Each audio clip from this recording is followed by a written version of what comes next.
All right, it's very exciting. I've spent the last couple of days. It is snowing here in the lower mainland, Vancouver, British Columbia area. I haven't worked much, so I've had some time to sit around and goof off with my favorite online virtual tabletop, Roll or Tabletop Simulator. I almost said Roll20. I cannot believe that I almost said Roll20. What I like about TTS, man, no mechanics, no behind the scenes stuff. Everything is just done. You don't have to worry about trying to drag, drop, dribble your characters, your sheets, your stuff, your things over top of anything else. There is nothing other than this little hand inside the game that you can grab things with. And yeah, with this little one world map, this little thing that I'm clicking on down here is called One World, makes all the difference in the world. This is a game changer for me in Tabletop Simulator. This is the item that I've been working on. I can take this little bag and share it with anybody. And I just drop it on top of my One World. See, it says importing some art. And this is the table that I'm on right now has the background of, this is the holodeck from Star Trek.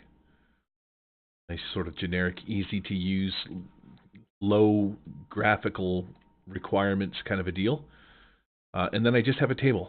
I have a couple of these things that I like to goof around with. This thing helps me sometimes position things, and Flip Me is just a little utensil that I use to put hexes or grid lines on the map. The thing I like about this is it casts shadows down from the top, so they automatically go over objects. We're going to take this little crystal lake thing and we're going to pop it right down here, and then we're going to double click it. And then I want to show you the original artwork. So this is the original artwork. This is from a guy that I follow on Patreon. I subscribe to him on Patreon. Blue Sword Games, if you're interested. Now this map is available. I'm pretty sure he gives away his stuff for free, but you know he has his Patreon page so that you can support him if you think that you like his stuff and you use his stuff, which I do. I think this map is beautiful. The contrasting in the colors and just the variations and stuff, it's fantastic. This is art that I like. Somewhat kind of cartoony, but not. Anyways, that said, this is a fantastic map. I looked at this and I'm like, I want to turn this into a 3D battle map inside of Tabletop Simulator.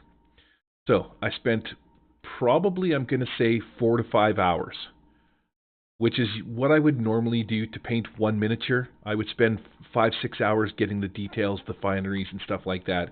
So I don't find that to be an excessive amount of time to invest in something like this, especially considering once I drop this onto the workshop, anybody that sees this video can have access to this map, and it's not like just one miniature that I have. It is a virtual tabletop map that anybody can use and play on and enjoy. So I find that dumping 4 or 5 hours into cutting out art inside a GIMP and goofing around with stuff like that to get this thing to the stage that it's at is well worth it, because it has such a dramatic use if people decide to use it, as opposed to my one mini. So that said, let's smash the build button and see what we got here.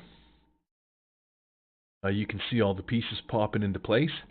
And this map was made by taking the original artwork and dropping it into GIMP, and then just cutting out sections of it, uploading this little piece of art to Imgur into a folder called Castle Lake is the name of this image.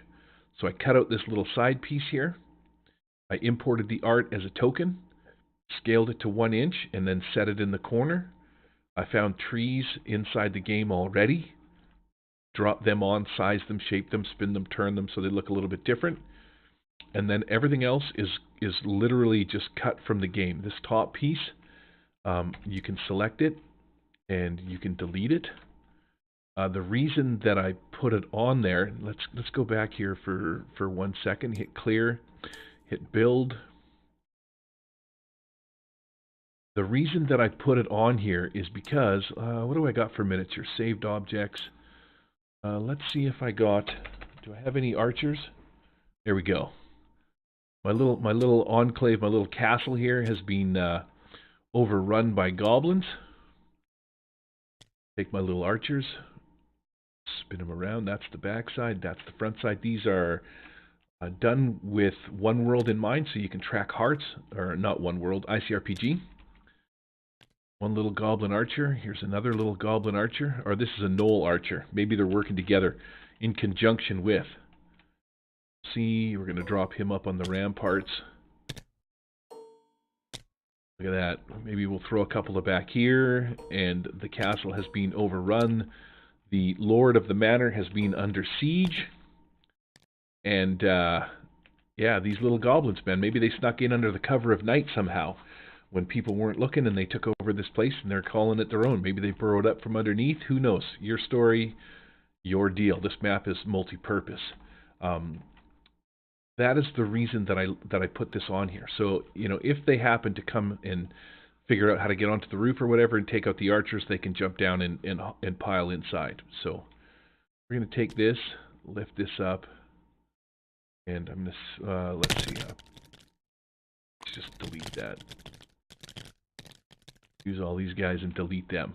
Then you could probably populate them inside as well. Right? Like if you were to pop the lid off and then just spin these guys upside. This thing has a new feature where you can go to hide when face down. So I can see it. But if I change my color, which is fantastic. Color, let's say I want to go to yellow. He's gone. But he's actually there. Change color. This is the Game Master section. You can see that he's right there. So, you know, as soon as your players pop into that room, you can be like, ha-ha!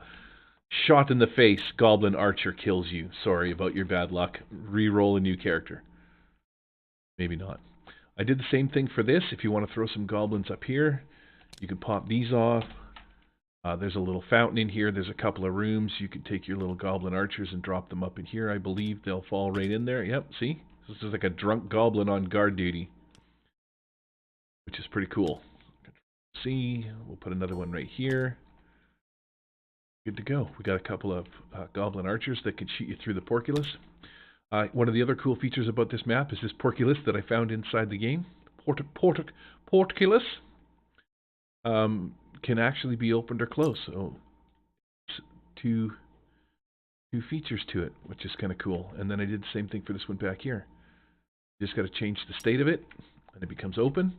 I left the rooms bare. This rug is the only thing that I actually put in there because, for whatever reason, this seems like it should be part of the roof.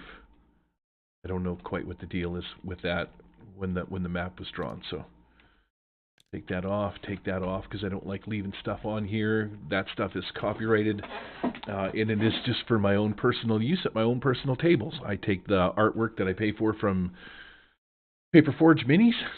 I believe is the guy that I'm Paperforge and Printable Heroes are the two paper mini guys, and then I drop them in GIMP and I import them. I have another video on this on my channel that you can check it out.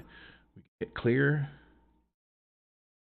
build. Oh, these stayed for some reason. That is interesting. So yeah, you come through the forest, you come to the gate. If you've preset this up your own way, you've got a couple of goblins inside twanging away at the people that come up through the porculus. Maybe your barbarian's got a bend bars, lift gates kind of a thing, or maybe they climb the side and jump down over the back and then attack from the back way. Either way, you've got goblins up on this roof shooting at them. They got to make their way across the bridge. Objects. I also have, for another idea, I did not mean to go to map locations. What I did mean to do was go to miniatures. Go to my Paperforge miniatures, and I have, because he has done... Where's the Kraken? Where's the giant Kraken? There, Kraken Tentacle. Now check this out. Right? You want to add like some sweet complications to your players? Kraken Tentacle action popping out of the water there. There should also be Kraken Brown. Zing-a-da-ga-da-boom. Throw a little complication in here with the old moat monster. Blah, blah, blah, blah, blah. Check him out. I'm going to make him grow in size. Ah, sweet justice. What is that? Control C. He is a multi-tentacled moat monster of doom. So you can see it's kind of once you get your gimmick set up.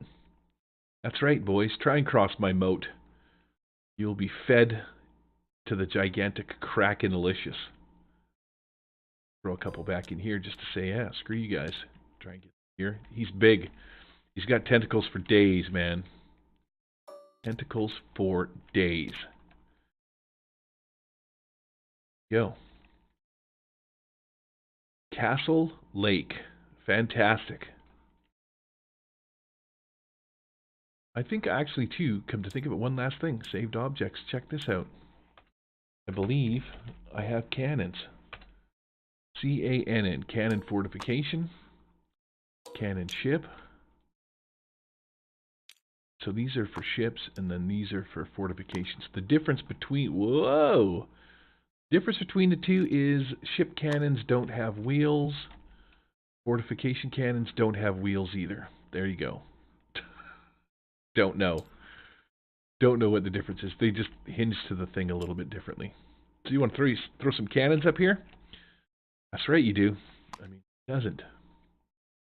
Objects. I have one other cool thing, too,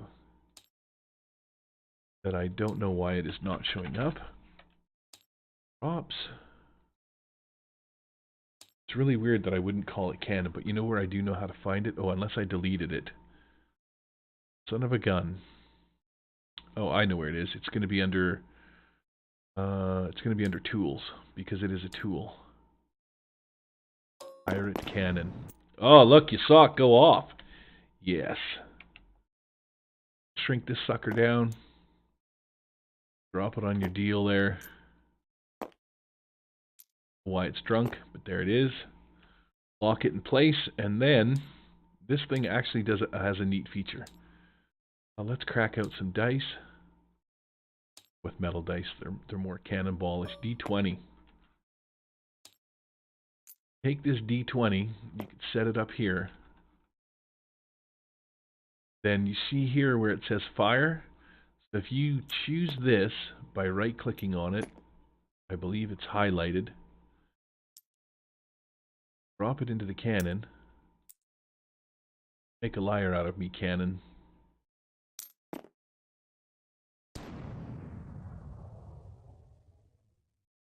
So it's making a liar out of me.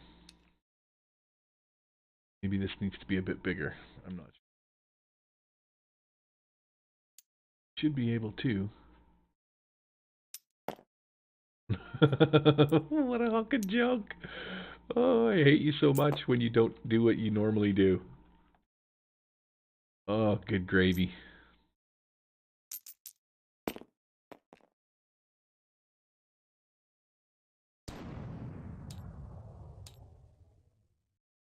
All right. All right. Looping effect. Move. Trigger effect. I'll have to load the whatchamacallit up, the workshop for this and see, because this is just dumb. You should be able to take this dice and drop it in there. And it should roll the bloody thing. But for whatever reason, it is not. I'm going to have to look up how to work this thing. Anyways, screw that. Here is the cool-ass Castle on a Lake map that I built.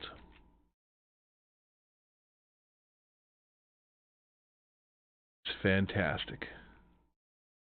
L to unlock the roof, delete her up, and then you have the rooms that you can, you know, just put your own props in. You can find tables and chairs, all sorts of stuff inside of here.